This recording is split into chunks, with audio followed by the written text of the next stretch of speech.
What's going on, guys? WhiteFox1225 here with another video on player housing, and today I'm going to give you guys my review of it on the PTS and my thoughts so far.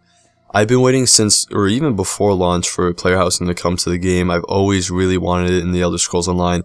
I always thought it'd be a really cool feature, so I was super excited to play it the last few days on the PTS. Just keep in mind that it is still in a beta state, it's not finalized at all, so anything I say isn't final, and I'm definitely not going to be giving it a score or anything like that. That'll come when it actually launches in February. Right now in the game there's 36 houses, and they range from really small to absolutely massive mansions. There's a really big variation. The small ones are like one room, and the huge ones have beautiful views and yards and nice courtyards.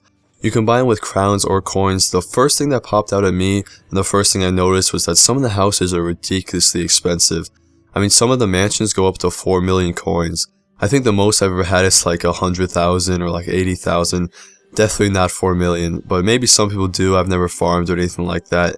But I'm guessing most people who are going to buy those really big mansions are going to buy them with crowns. We don't know the crown prices, but you will be able to buy all the houses in the crown store with a furnished version or an unfurnished version.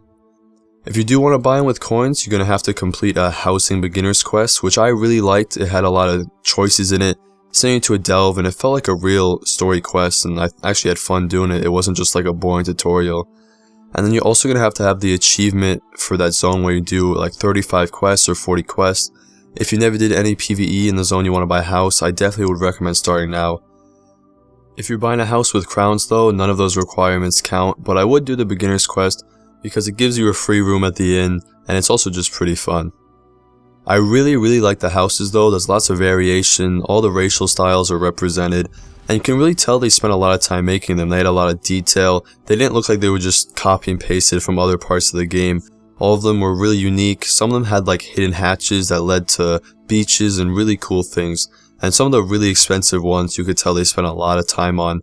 Especially some of the Crown Store exclusives like the Island Retreat. That one was really cool. And then the Craglorn Cavern was also really nice. But even the small ones had lots of detail, and overall I'm just really happy with the houses that are available. Plus almost 40 houses is a really nice number.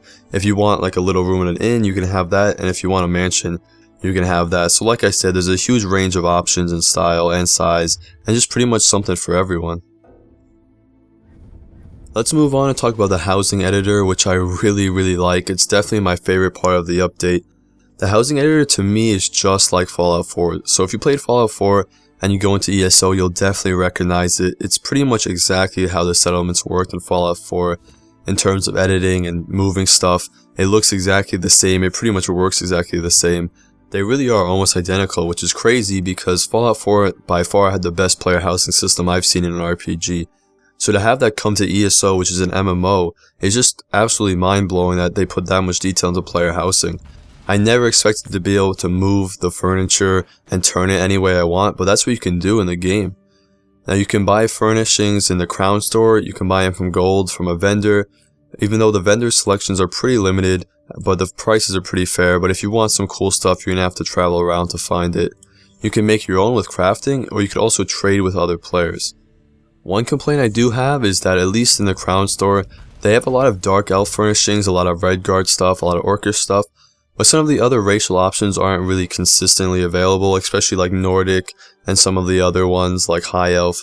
I think a lot of them are really Redguard and Orcish, which is kind of weird. Not sure if that's something that's just a little messed up in the PTS, but hopefully that's changed and we can really pick any racial style we want. Overall though, there's a lot of options. There's a crazy amount of furniture, desks, lights, pretty much any type of furniture you can imagine you can buy. You can even buy trees and change the outside.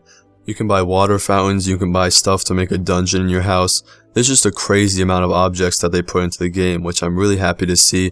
Again, I just wish there was more variation in the style of them, but hopefully they'll fix that.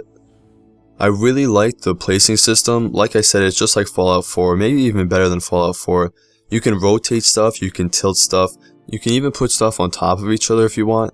It's to the point where if you can imagine your house a certain way, you can make it in-game, which is, again, more than I ever expected. I never expected to be able to customize the inside the way we have, or be able to move stuff and turn stuff the way I want. They also added some really nice touches for details where you can put your pet in the house, you can put little decorations in your house, even really small stuff. Overall though guys, the housing editor just blew me away. I was so amazed to see it in game, and it's something I would never have expected or even asked for ESO. It's absolutely better than anything we could have wished for, so I'm really happy with it, to say the least. One thing I will mention is that I did notice a lot of bugs when I was placing the furniture, certain parts of the objects disappearing or not quite looking right on a wall or something. It is still on the PTS though, so that can be expected. I also noticed a bug in the starter quest, except it fixed itself when I logged back in, or logged out and logged back in.